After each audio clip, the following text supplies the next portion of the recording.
Hey everyone, Jamie Batts. This is part 3 of chapter 24 for Bio 221, and I just wanted to draw our attention back to the textbook real quick. In my last little segment I kind of went off, and I just want to make sure I point out some diagrams. Like on page 876, it shows you what I was mentioning with the parietal cells and the hydrochloric acid and the chloride shift. And you have a nice little sequence chart there, so if you didn't quite get what I was saying, what I drew out at the bottom of my whiteboard, it's right there for you, so you can copy that, redraw that, or flowchart it out if you need to. Same thing with the gastric phases, cephalic, gastric, intestinal, 877, they're all there, they're all diagrammed out, all of the causes and effects of those phases for you. So then we move into when the chyme is ready to move into the small intestine, and that's the next little step, and that is that intestinal phase of gastric activity. When the food has been mixed for a while, it's well broken down, the protein is started its digestive process, and that pyloric sphincter, which is at the lower end of the stomach after the pyloric region, is going to begin opening and closing, allowing little spurts. It doesn't just open and let it all flow out, kind of like a dam or something like that. It's more like a gate. It opens, lets a little bit through, then shuts. Opens, lets a little bit through, and shuts. And so your stomach doesn't empty all at one time. It empties in little segments. And that allows the food that's coming, I should say chyme, the chyme that's coming into the small intestine, that first segment's called the duodenum or duodenum, depending on tomato. In the duodenum, that it's a small area, it's just the first 10 inches of your small intestine. And that's really where all of the bile and the pancreatic enzymes come into play. So it's important that anything that's coming from the stomach has a chance to mix with those enzymes. So it just comes in little buckets, I guess, little pockets. And that's what you see happening on page 880. This little mixing, and then a little peristaltic wave, and a little bit kind of shooting through and going into the duodenum. So let's talk about the duodenum and the small intestine. There are some histological differences in the small intestine. First of all, we're really switching over from the simple columnar, that we had that was nicely arranged in pits in the stomach, and now we're getting into this series of villi, microvilli, and plicae circularis. This is all just different levels of surface area. So the main job of the small intestine is absorption. So the more surface area there is on the small intestine, the more kind of doors that this food can enter through to get into our bloodstream. And so that's really what this is all about. There are special absorptive cells that are spread throughout the microvilli that really suck up all of the food that is the chyme. I keep calling it food, but it's important that we realize that it's chewed up and it's digested, so it looks nothing like what we're familiar with. There's also goblet cells, which are secreting mucus. There's granular cells that are there to help with protection and immune function, and there's also endocrine cells that are there to help regulate and kind of interfere with hormone regulation. So you see that surface area that I was mentioning on page 882, and then if we zoom into the microvilli, you'll see that there on figure D. It looks like a little finger with like red, green, and blue in it.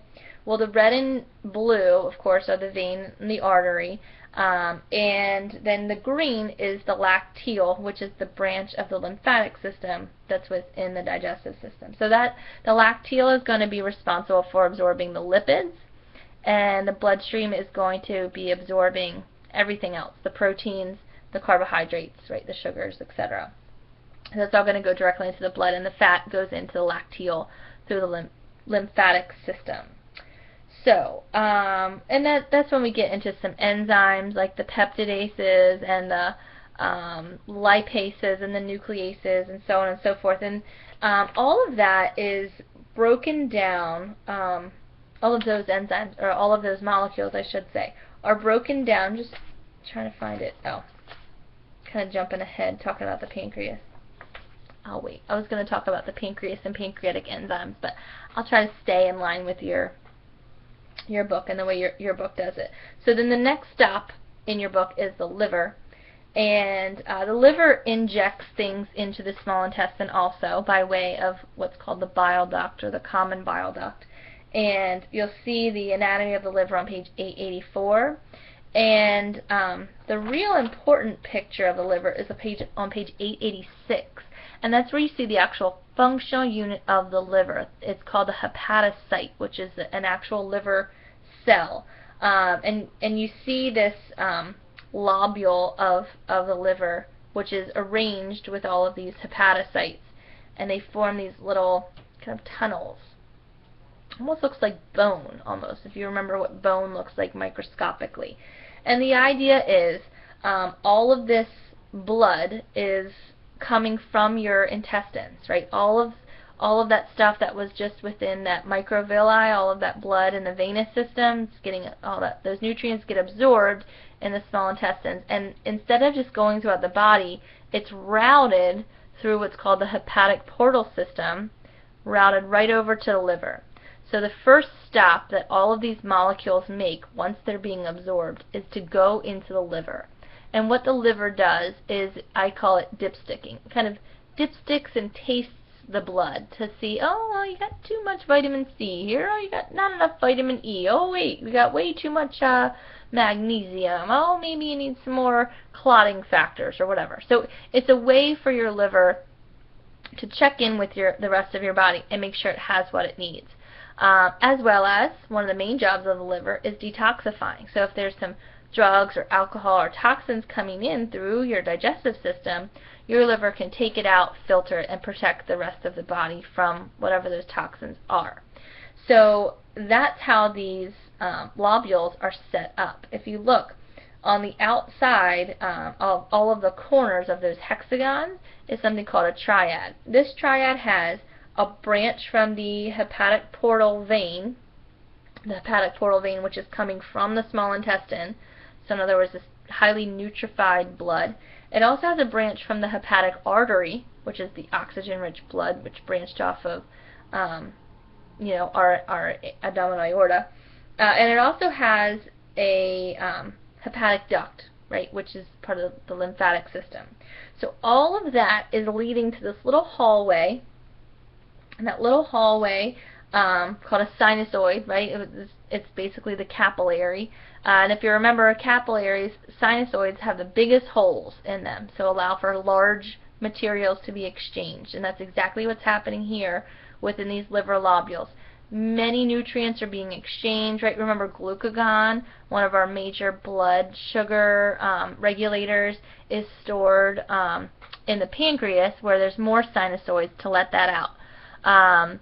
The other one I was going to say before I said glucagon is glycogen. Glycogen is stored in the liver, and glycogen is that concentrated form of glucose. So when all this food comes into your blood and your hepatocytes are kind of dipsticking it and checking it and saying, whoa, there's not enough sugar here. Well, we need to get some more glucose in your blood because I know your brain's going to need some more glucose.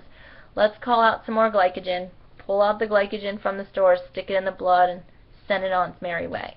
So there are lots of kind of checks and balances. And then in the very center of the hepatic lobule, of the liver lobule, is the branch of the hepatic vein, which will leave the liver, go back out to the inferior vena cava and up to the rest of the circulatory system.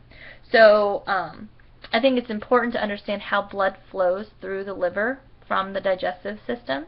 So maybe making a little sequence chart of that would be good. You'll see it there on page 887, and I think that's really important concept to understand. The other thing to understand is how bile is secreted. Now, we haven't really talked about the function of bile. Bile is the emulsifier. It's helping to break down lipids so that they're more easily transported in the blood, right? Lipids are hydrophobic, and our blood, of course, is mostly water, so you can't put those things directly into water.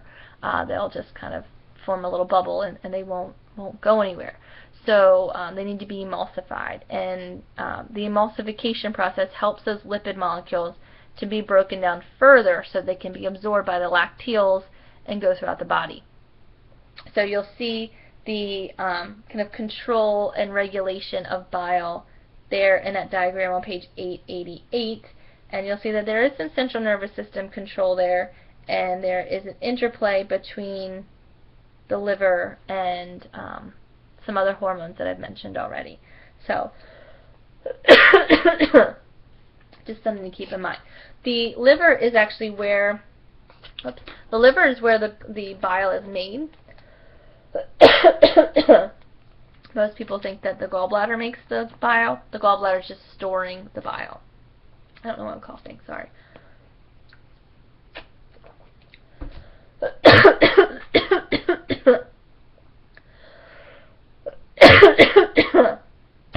Oh my goodness. I'm going to stop this video here and pick up for the next part.